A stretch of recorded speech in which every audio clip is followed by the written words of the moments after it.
I'm Jennifer Tuttle. I'm the faculty director of the Maine Women Writers Collection. So I just wanted to say a few more words to you about the Donna M. Loring lecture before we start. As many of you know, Donna Loring is a tribal member of the Penobscot Indian Nation, and she held the position of the nation's representative to the Maine State Legislature for 12 years. Among her many accomplishments in that capacity was her sponsorship of the act to require the teaching of Maine Native American history in Maine's schools, which will, in Loring's words, help to shine the light of knowledge on that dark place where Indian people have been hidden for almost 200 years. She's the author of In the Shadow of the Eagle, A Tribal Representative in Maine, which was published by Tilbury House in 2008. And many of you have had the privilege of hearing her speak at UNE in the past. Early in 2009, Ms. Loring deposited her personal, professional, and literary papers to UNE's Maine Women Writers Collection, a special library collection of rare and unique material related to the lives and writing of Maine women, which is housed on the Portland campus. Donna Loring's papers comprise the first collection given by a Native American woman to the university. And we are deeply honored to have the collection, not only because it is inherently special and valuable, but also because of all it will allow us to do to support research and promote scholarship on Native issues, as well as to enrich educational opportunities for and about Indigenous peoples. We are profoundly grateful to Donna Loring for honoring us in this way. The annual Donna M. Loring Lecture highlights issues of concern to Native people in Maine and beyond, and it's one way we hope to acknowledge Ms. Loring for her generous gift. It is now my privilege to turn the podium over to Donna Loring, who will introduce our speaker today, Isabelle Knockwood. Thank you, Donna.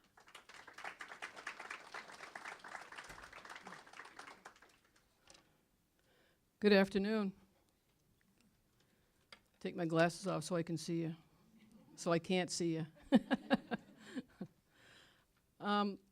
Actually, you know, I don't really get nervous until the last minute, but I see some Penobscots here, so I'm starting to get nervous. Sorry, Passamaquoddy too. Okay. I want to start out by just saying a few words about Isabelle. I met Isabelle about, I'd say 3 years ago, when I did a lecture at the University of New Brunswick. And she was on a panel at that time, and I had just finished her book, Out of the Depth. And I was asked if I wanted to have lunch with the elders, and I said, sure. So I walked into this room. It was a good-sized room, and I spied Isabelle at a table, and I said, I'm going to go talk to her. So I went over and introduced myself very aggressively, you know. And Isabelle had no choice but to invite me to have lunch with her. So we talked, and I said, you know, Isabelle, I'm mentioning your some things in your book that I'm going to talk about in my lecture tonight, but I wonder, how do you pronounce the school, the residential school you attended? And she said, well, Shubenacadie. And I said, I'll remember that. And she started laughing. She says, how? And I said, agony. And she just cracked up. She just lost it. I couldn't believe it was that funny. But she had a stack of written material that she was going to deliver for her speech. And when she got up to talk, when it was her turn, she said, you know, I'm not going to use this. I'm just going to talk from my heart about my experience that I've written about in my book. And I'm going to tell you that that was the most powerful lecture that I have heard probably ever heard, and one that I will not forget. And at that point in time, I decided, well, there's got to be something that we should be doing about this trauma that's been passed on to people, to Native people who have lived in these residential schools, and it's sort of a generational pain, you know, passed down from generation to generation. So Isabelle was, one of the things that she was telling me about was when she wrote her book. I think it was published in 1992. And when she was writing her book, she would interview Native people who had been to this same school that she'd attended. And there's some very poignant and very powerful stories that were told to her. And while she was recording these cases and these stories, she was approached by an individual telling her, you know, I understand that you're writing things that are hurtful to the priest and the church, and if you continue, then you're going to have some pot marks on your house. And at that time, she had some small children, and certainly didn't want to put them in harm's way. So she decided to stop writing. And it was a short time, or maybe a few months after that, I'm not sure, but all of a sudden, students from the university would come and knock on her door after dark and say, Isabelle, can you tell me about these stories that you've been told? And they would use them in their papers and whatever. And, you know, Isabelle felt there's really something I need to do here. I really need to continue this work. So she did. And it really was not easy for her to do. This work is very stressful, very painful. And I honor this lady for the fortitude that she's had in writing these stories down. And you'll hear them. And, you know, there may be times when she's talking to you that she stops. It'll be okay. So just have some patience and let her talk. So with no further ado, I'll introduce to you Isabelle Knockwood.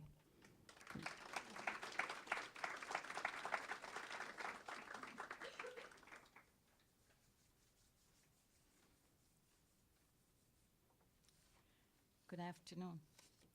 I'm going to jump right into the presentation. Can you turn that around? I've presented to 7 universities so far, and I was talking to some people at lunch hour, and I decided that, again, I have a whole bunch of notes, and again, I'm not going to, I'll use some of them. But I realized that people don't know the story of the Indian residential school in Canada, let alone in the United States. So I'm going to put the residential school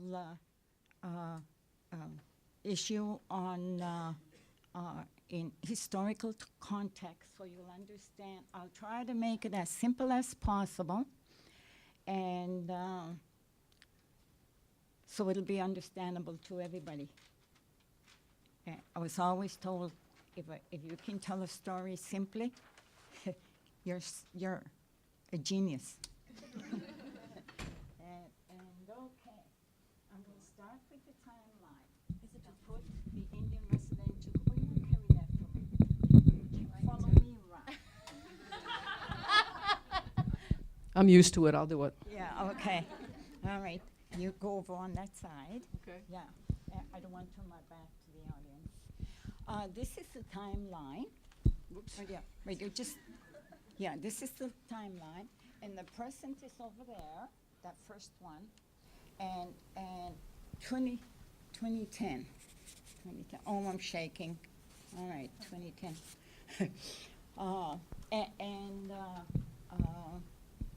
In the apology, how many people have read the apology or heard it?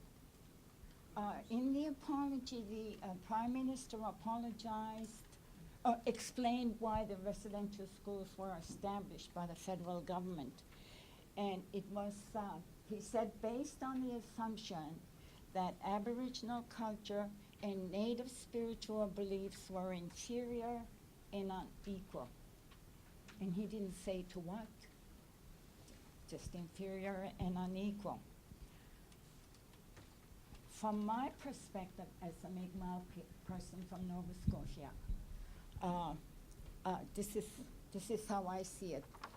In Revered, Nova Scotia, not far from my reserve, they dug up a habitation site that is carbon dated 10,600 years ago, before present. This is the present here. Each of these sections represents 1,000 years. And this is 1,000 years, 2,000 years. 2,000 years ago, Christianity was born. 3,000, 4, 5, 6, 7,000 years, 8, 9, 10,000 years. 10,600 years was how old the Mi'kmaq people were present in Nova Scotia. And our Native spiritual beliefs have sustained us for 10,600 years. The Europeans, a lot of you celebrated Columbus Day. Right here, half, 500 years ago. 2 of them. Guess this is mine.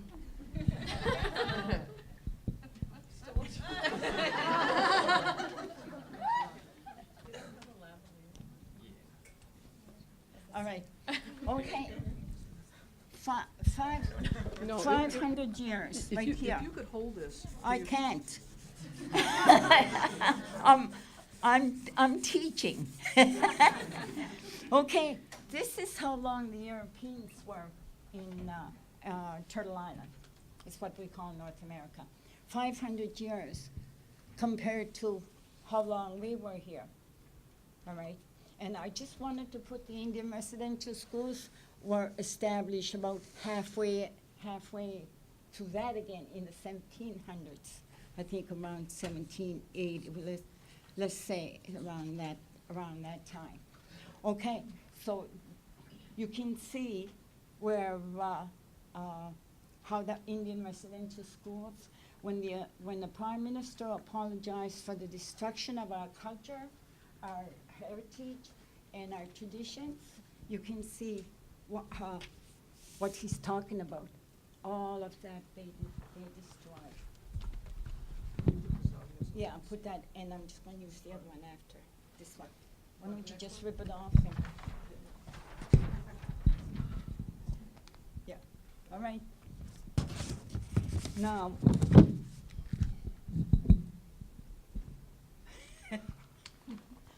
I'm losing my train of thought. Okay, now to put that in perspective, okay? The Prime Minister apologized for the destruction of the culture, tradition, heritage, and language. A lot of people get them all mixed up. What's the difference between culture and tradition and heritage? Culture is all encompassing. It covers everything we do. Tradition, very simply put, is how we do it. That covers all our ceremonies, our language, our tribal law, our customs. That's our traditions. It's different than the culture. Heritage are the tangibles we inherit, our birthrights. Those are the sacred objects that you find in museums, land. Anything tangible is your heritage. And that's the difference. When he was apologizing for that, he kind of just threw everything in there, not realizing, I don't think he realized what he was apologizing for. Because when the survivors heard it, they were saying, was it for everything? Is he apologizing for just the residential school? Or is he apologizing for our loss of land and the resources? And when the Prime Minister apologized to Canada, to the residential schools students on behalf of Canada and all Canadians, he was addressing two major cultural groups in Canada, the Aboriginals and the non-Aboriginals. The Aboriginal people in Canada are multicultural. We are the Arctic people, the subarctic people, the northeastern forest woodland people. We are the plains people, and we are the East Coast people. And each of these regions is a separate culture. The Europeans or other Canadians that on whose behalf he was apologizing for are also multicultural. We have the Europeans, and we have the Asians, and we have the African cultures. Language, the language that you speak determines your perspective on life, your paradigm, your view of the world. And when the Prime Minister, for example, when he used the word monument, the Truth and Reconciliation Commission, he said, is going to be a monument to truth. And when the survivors heard it, one of the survivors said to me, this, on the very same day after the apology was over, I asked her, what did you think of the apology? And she said, oh, Isabelle, I'm so glad they're going to build a big monument to the survivors. And she said, I can go up there and put my mother's name on it. And I said, no, honey, that's not what he meant. And she said, oh. And then, she thought, well, I don't know. I don't know what to think of the apology now. So there's how we interpreted the apology, because it was delivered in English. A lot of the survivors, their first language is Mi'kmaq, and they didn't understand it fully. Most of them said that they thought the Prime Minister was insincere. And you can understand why, because they didn't understand everything that he was saying. I didn't understand what he meant, but that Native spiritual beliefs are unequal and inferior, because I think isn't that a comparative word? You're supposed to follow it with inferior to or unequal to, and I was wondering, for a long while I struggled with that. What are we unequal to? And I don't know yet.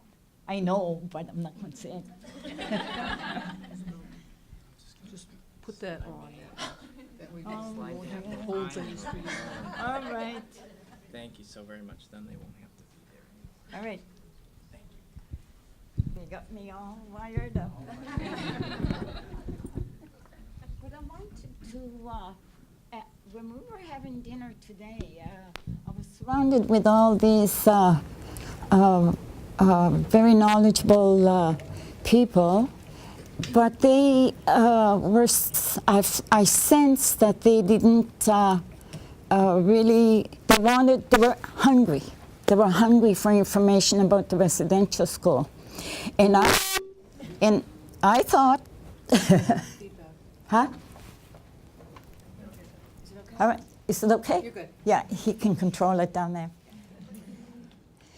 And I thought, I know how to bring these guys in. I'll use this diagram.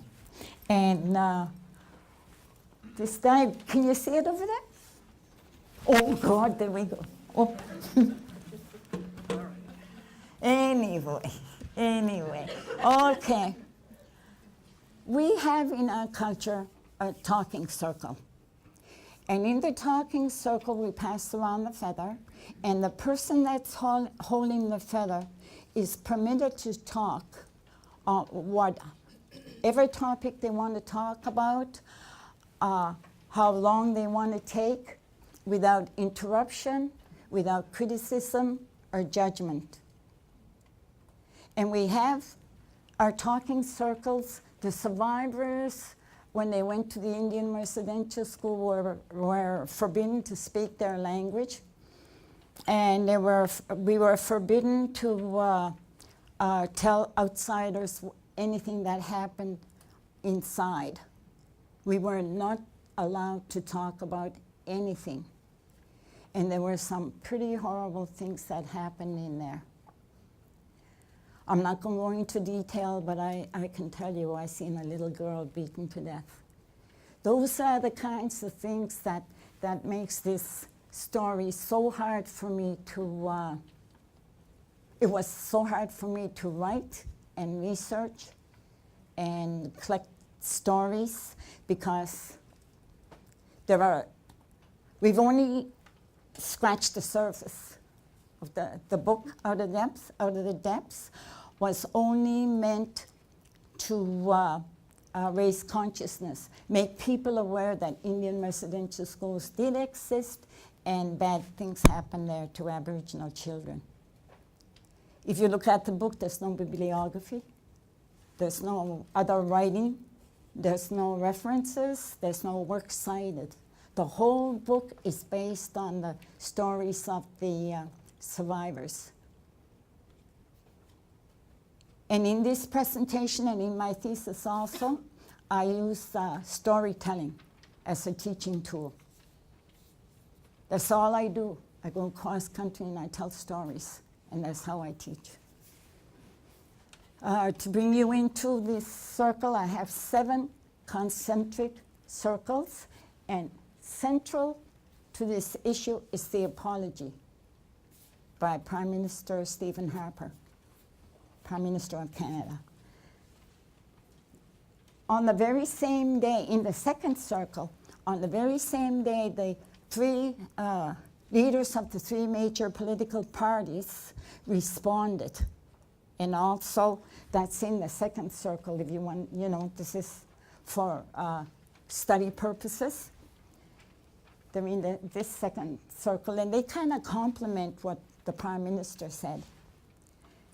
In the third circle, we have the responses by the Aboriginal leaders, the National Chief of the Assembly of First Nations in Canada, Phil Fontaine, and several elders, and Beverly Jacobs, the president of the Native Women's Organization of Canada. They're in this circle. In the fourth circle, we have the survivors. I went out into the communities at 10 reserves, and I interviewed 23 survivors from the residential school, and they told their stories. They're in the fourth circle. I can't even see 1, 2, 3, 4 right here. In the fifth circle, we have the families and the communities of the survivors. They have not been researched yet. We haven't gotten that far. In the sixth one, we have non-Aboriginal people. We have the Prime Minister apologized to the survivors of residential school on behalf of Canada and all Canadians, all other Canadians. And this is in the sixth circle. I bet you're all wondering when I'm going to get to you, because you're not Canadian, eh?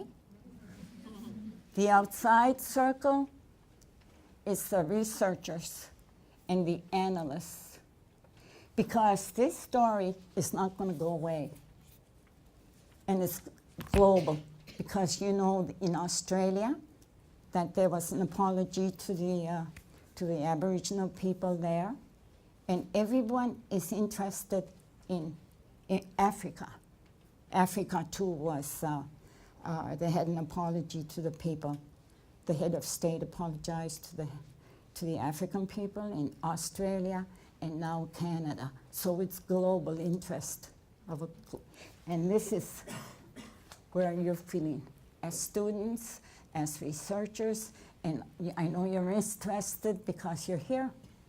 And once you get interested in this issue, it's not going to go away. You have to dig more and find out more, because culture, tradition, heritage, that covers a lot, and language, okay?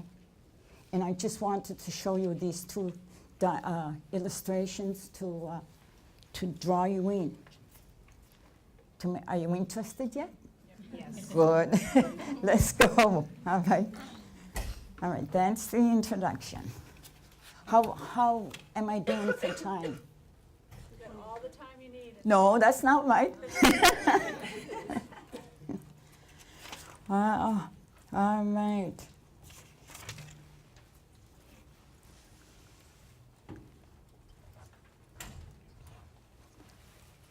The Indian Residential School was opened for the first time in 1929. And it was only for teenage boys. They were going to teach them farming and manual skills. But the teenage boys didn't want to stay in the school, so they kept running away. And so that program failed. It was under the supervision of Father Jeremiah Mackey, Roman Catholic priest. In 1930, September, it reopened. And this time, it admitted children ages ranging in age from 7 to 16. In 1934, two of the boys that were at the school ran away and reported to the Indian agent that Father Mackey had horsewhipped them. And they showed the scars on their backs. The Indian agent took Father Mackey to court, and Father Mackey was exonerated. That set the legal precedent for physical abuse of children in residential schools. My father,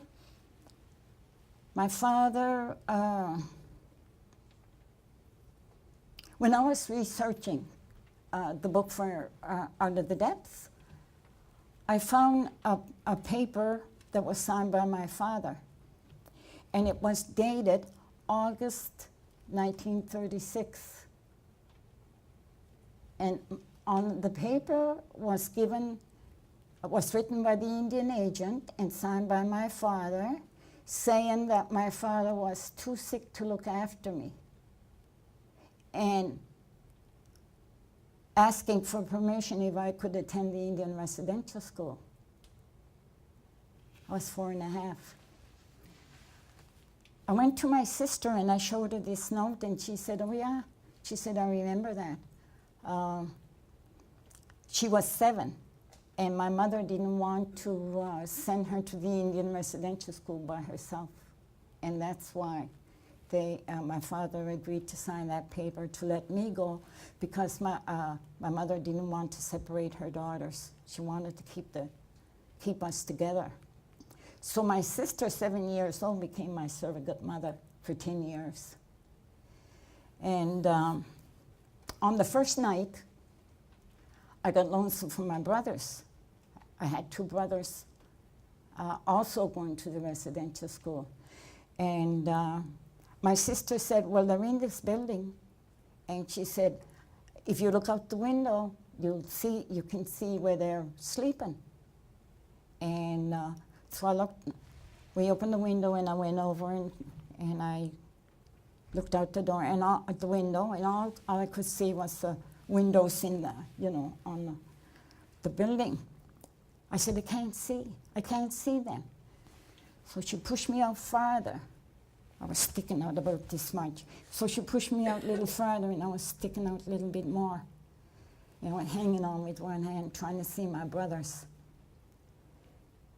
And she said, do you see them? Do you see that window yet? Do you see that window yet? I said, no. And so she pushed me out some more. And she was hanging on to me by my ankles. And I could feel I had on a nightgown, and I could feel I was coming out of it. And I said, oh, I'm going to fall. So she dragged me back in by the ankles. That was the first night we were there. We were not allowed to talk to our brothers. And we were silenced on that first day. You can't talk your language, you can't talk Mi'kmaq, and you don't understand English. And if you say something English, you better not have an accent, because you'll get beaten. So for a long while I didn't talk. And for a long while, the survivors didn't talk. The code of silence was imposed on us at a very young age. And I've seen many severe beatings that I don't want to go into right now. So when I went away, I left the reserve, and 20 years later I came back in 1985. I had great intentions. I was going to write a book on Native women, women's rights. And I started it. I looked up on the hill and the school was still standing. And I thought the nuns were still there looking out the window. I was scared to get out of my car. I was 46 years old and I was still scared of the nuns. So I took a picture of the school from inside my car. And it haunted me. I had to go back. I went back a couple of days later. I went a little closer. Every day I would go a little closer. There was a big sign there that enter at your own risk, right? I went right up there. I stopped off and I got a friend and I said, I want to go to the Shubi school and I want to take pictures of every room. And he said, I'm not going to be responsible for your safety. I'll take you as far as the door. But we got inside, we went inside, and one of the rooms I wanted to see was the room that they call the dungeon. And they used to put runaway boys in that dungeon. It had no windows. And I wanted to see what it was like in there.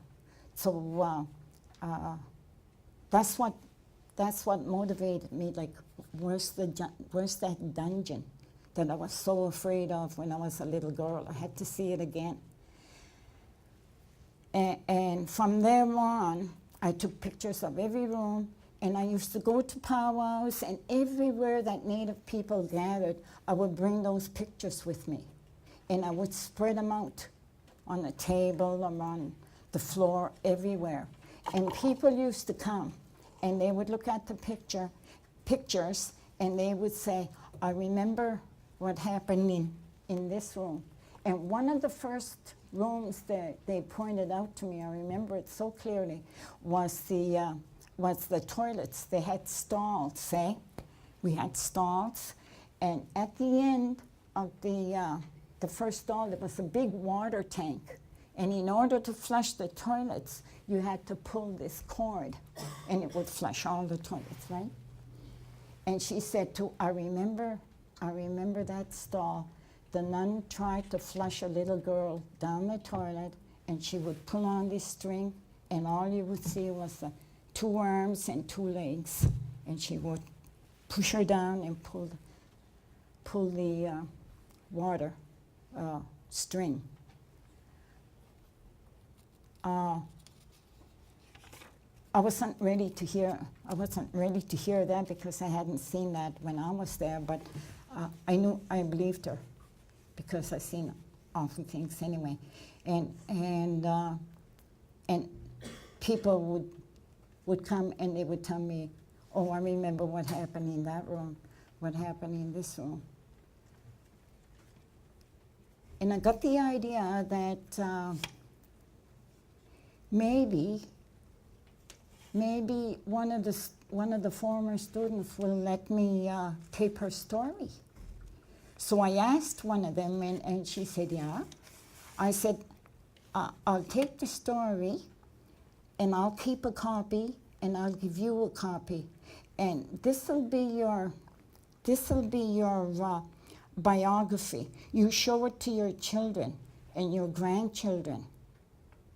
And so that's what I did. About a month later, another woman. Will you let me tape your story? She said yes. Did the same thing, gave her a copy and kept the copy. And then the stories kept accumulating, and so did the pain. And I thought, I'm hurting these people. I'm hurting these survivors. They've been hurt already, and I'm opening up these wounds. But they wanted their stories told. So what I used to do, I got a tape recorder, and I put the tape recorder in, and I would go to them, and I would say, there's the pause button. Talk until you can't talk some more, no more. And if the story gets too painful for you, you press that pause button, and I'll wait. And that's what happened.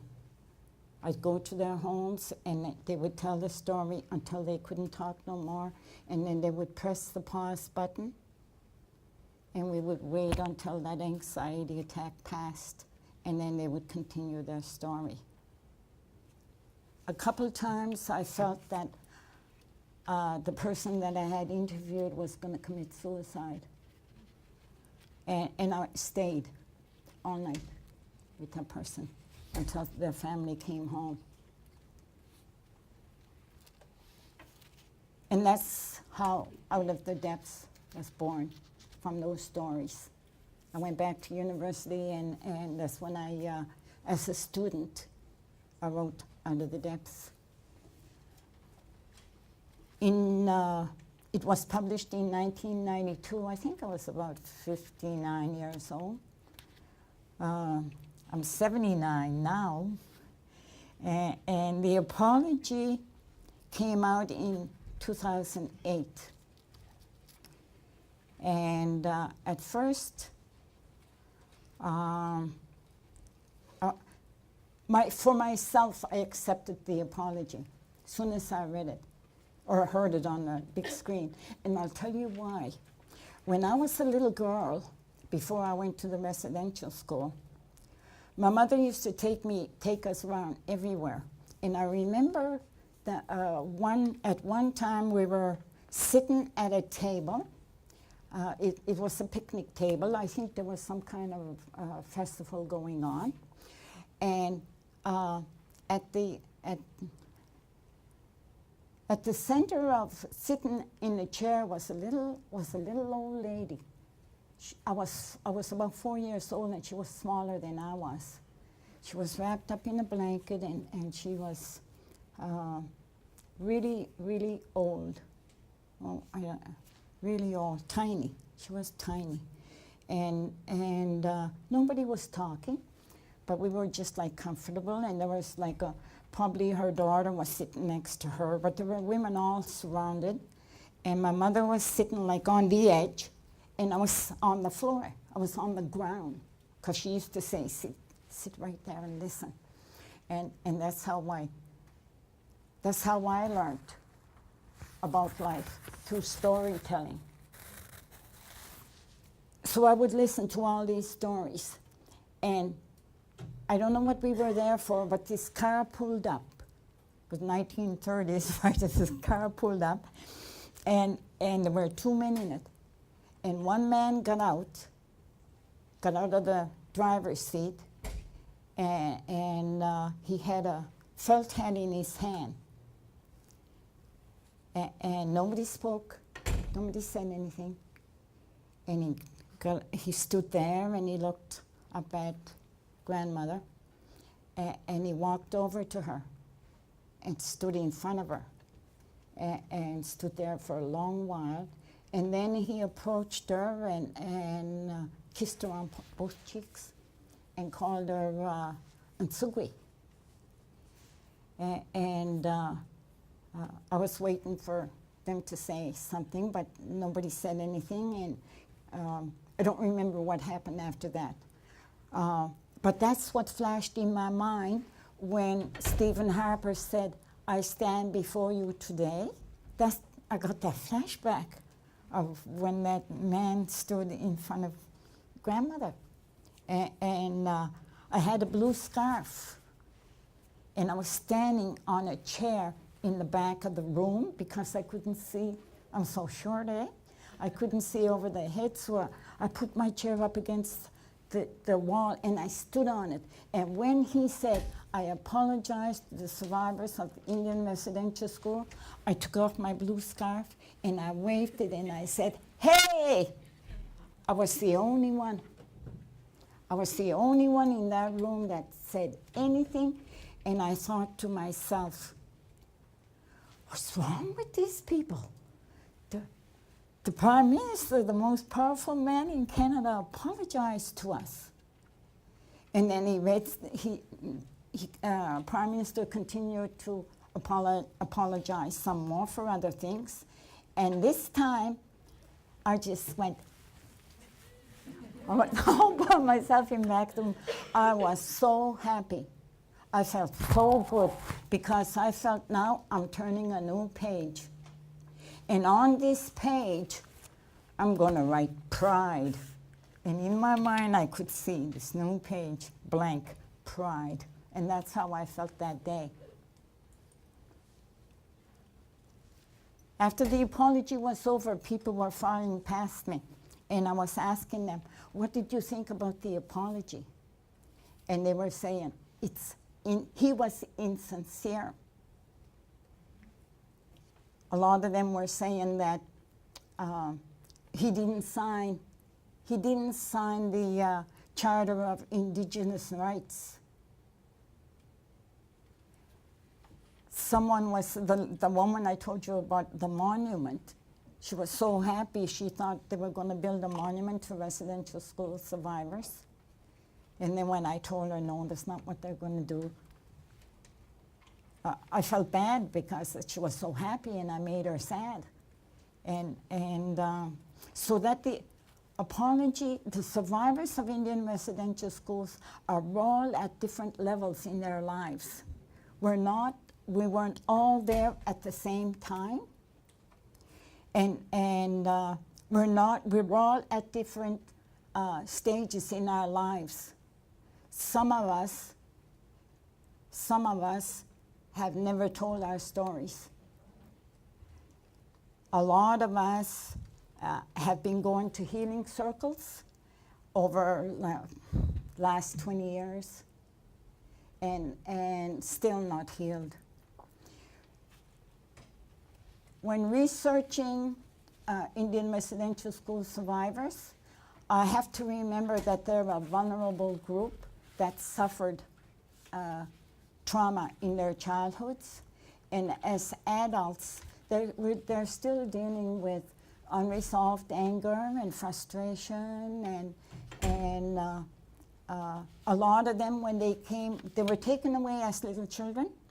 We were taken away as little children. And when we were discharged at 16 and 17, we did not understand our language anymore. So we were going home, we didn't fit in a tribal society. The definition of a tribal society is that you have common ancestors, you speak a common language, and you live in a common region, area. They took that part of us that defines us as tribal people, and they destroyed it. They destroyed our spiritual belief system, our philosophy, our language, our outlook on life, and they changed us into different people, trying to make us white. And today, we're still trying to define ourselves in many ways. How am I for time? Because I want to leave time for questions. It's 12:50. Huh? It's 10 minutes before 1 o'clock. Question. Your turn.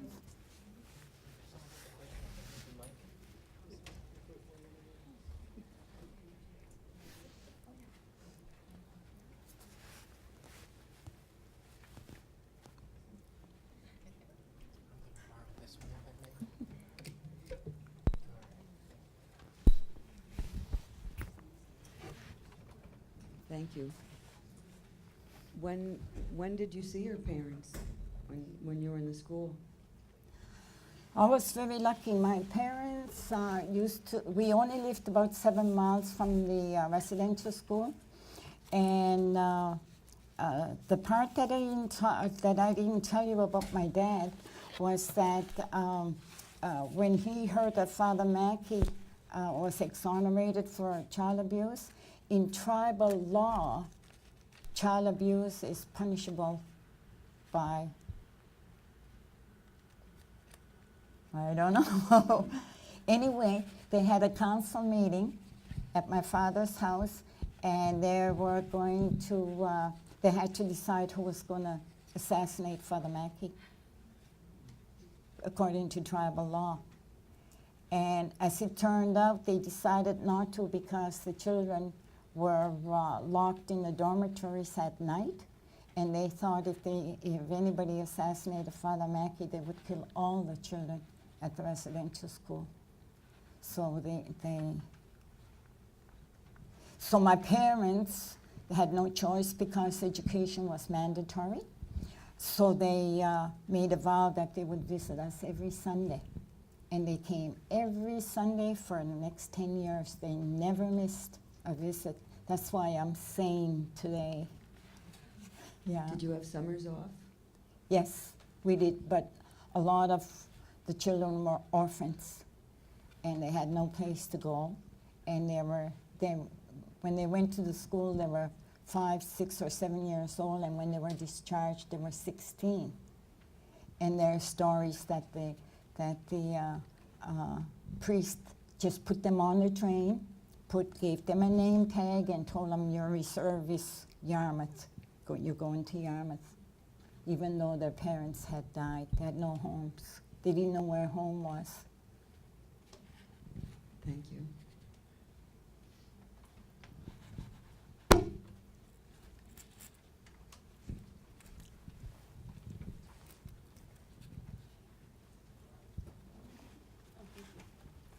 Hi. Hi. I'm actually from Nova Scotia. I'm from the Ketchum-Kujik area. Oh. And so when you were describing Stephen Harper's apology, I of course heard it, and your interpretation, or the people's interpretation of him being insensitive and not really knowing what he was talking about didn't surprise me, because that's my impression of Stephen Harper as a whole. But I guess my question would be, do you think the response might have been different if it had been a different prime minister in a different generation, or a different individual delivering the apology? In our language, there is no word for apology. We just have a big siktuagan. A big siktuagan is a forgiveness ceremony where the perpetrator and the victim come together and they forgive each other. Sometimes it's the victim that initiates the big siktuagan ceremony. And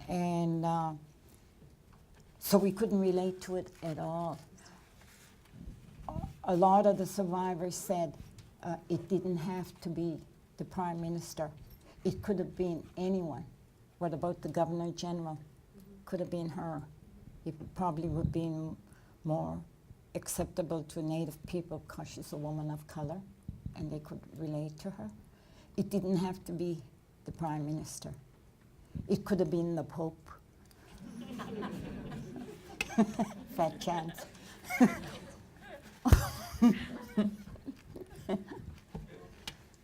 Anyway, I mean that. It could have been.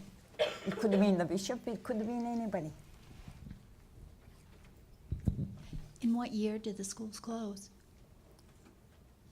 Well, In what year did the it schools close? close? 1967. Mhm.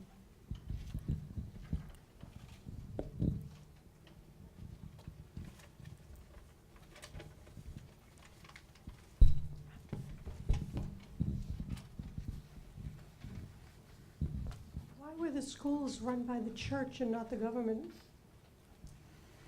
They had an agreement that they call joint ventures by the federal government and 5 churches. I think was the Anglican Church, the United Church, Roman Catholic Church, and 2 others. I forget now what they are. Their purpose was to assimilate Native children and to kill the Indian in the child was their objective. That's all. That explains it all for me. Yeah. Sorry. When your parents were able to visit, were you allowed to speak your native language to them, or did you have to speak in English? There was always someone standing in the corner, make sure that we spoke English.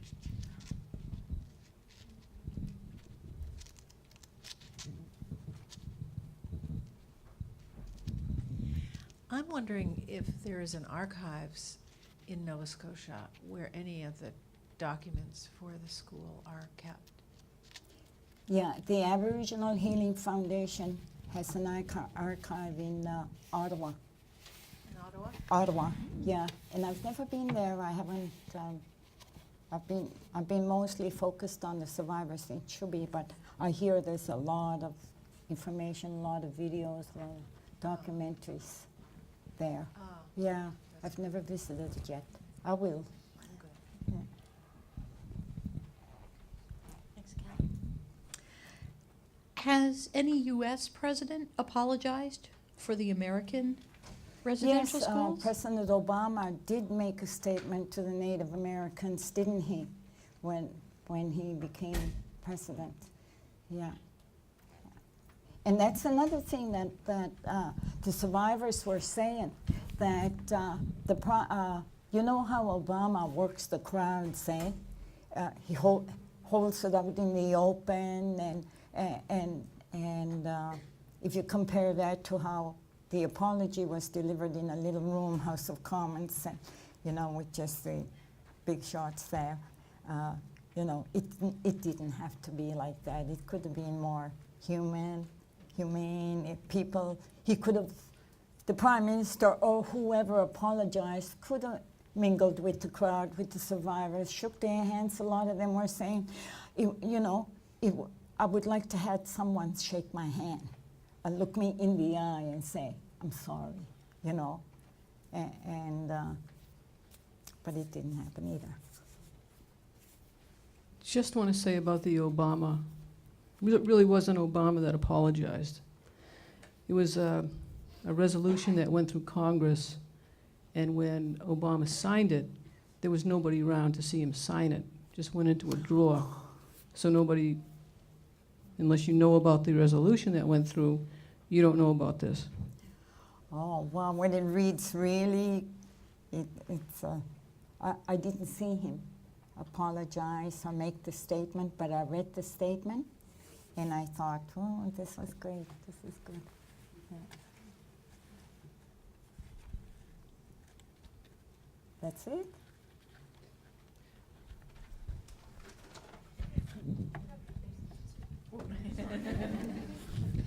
Looking to the future, is the Mi'kmaq language being taught in the schools now? Yeah, it is. but the Mi'kmaq language that you learn from your mother, your mother tongue, is not the same as the language you learn in schools. It's an artificial language, and in an artificial language, you don't get modern Mi'kmaq speakers, I notice, leave out a lot of prefixes and suffixes to a word. Like the word that I mentioned, a big siktuagan, that's a sentence. It's one word, but it's a sentence. And the original old Mi'kmaq was, I think they call it agglutinating language, where you can build on a root word, add prefixes and suffixes, and you can make sentences out of words. English, on the other hand, I think it's called isolating language, where one word, you need a series of words to make a complete thought. Well, that element of making a sentence out of one word is not picked up in languages you learn in a classroom. So they're trying to revive it. The original language originated when we were hunter-gatherers, and we had a different worldview. Today, we're no longer hunter-gatherers. We live in a capitalistic, technical society, and that's how the new language is going to fit our needs for that kind of life way. Thank you. Mm.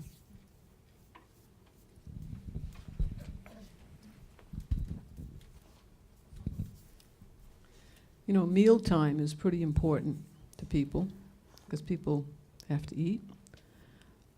So do you have any memories of mealtime in the residential school? Not a good one. Not a good one.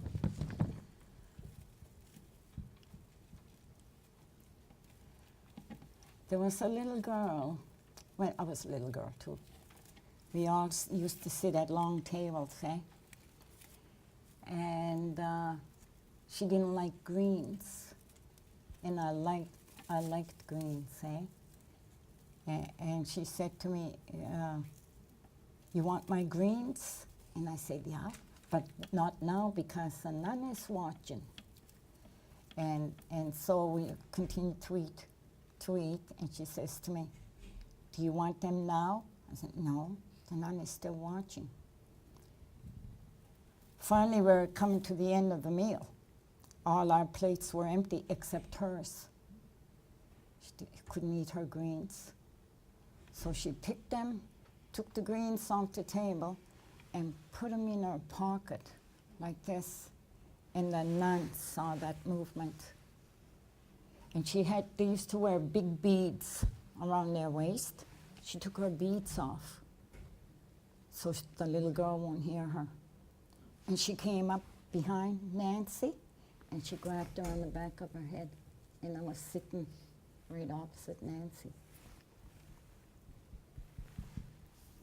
Nancy, when her head went back, she looked at me like in surprise, like, "Why didn't you tell me?" That's what I imagined she was saying.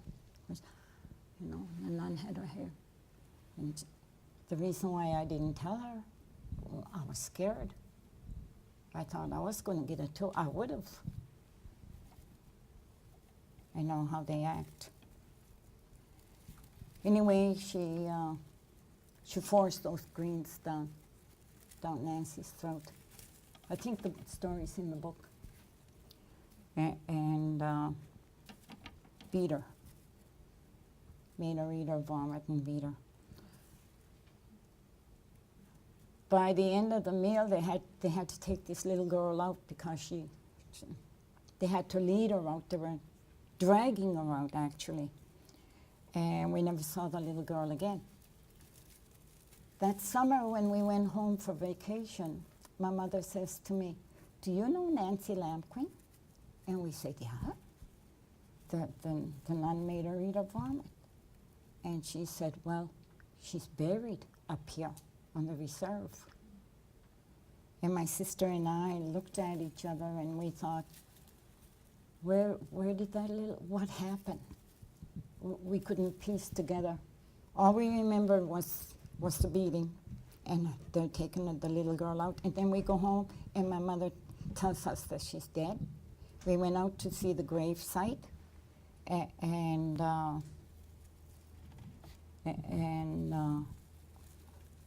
nun killed her. That was our meal time. Every day there was somebody getting beaten. Every day. They used meal as a political tool. They used it to teach racism. Racism was everywhere, in the books, in the church, in school, in the play yard, at meals. It was everywhere.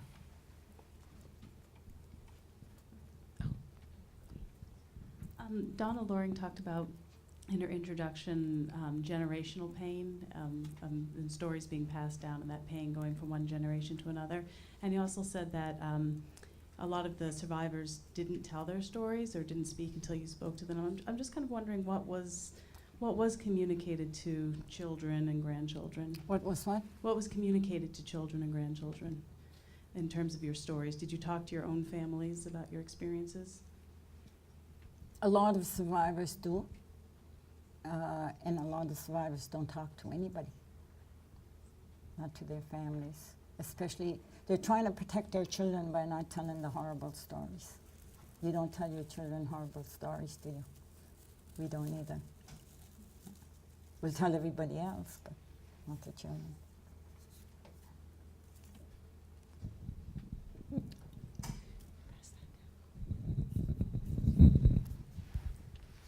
What about the sleeping conditions of the schools? Like, how were the beds and the bedrooms and everything? Were they like clean?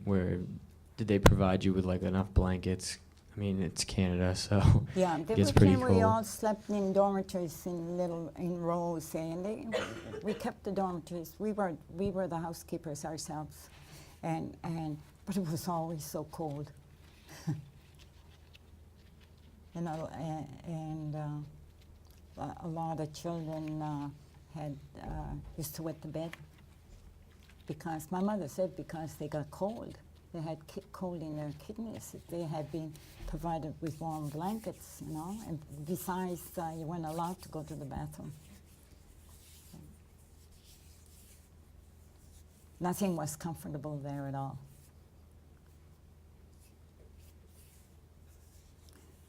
How much more time? Could go a little bit longer with questions. I have a question.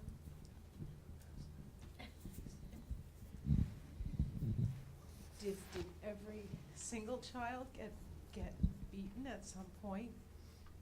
I'm sure of it because they used to lie. If one person did something, like one time someone took some potato peelings and flushed them down the toilet, and the toilet didn't flush, and the nun found the potato peelings and stood everybody in line. And nobody would tell on anyone else, so they stood everybody in line, beat everybody. They got their, whoever was the wrongdoer, that's the way they looked at it. You'll all get it. They were trying to break up our tribal connections, our spirit. They were trying to kill the Indian in the child. That was their goal. And in some cases, they succeeded. But not me. Yeah, I just want to respond to the question about did the parents communicate to the children what happened to them? Maybe they didn't verbally, but a lot of that stuff came out as far as addictions and abuses passed on from generation to generation. Came out in those ways.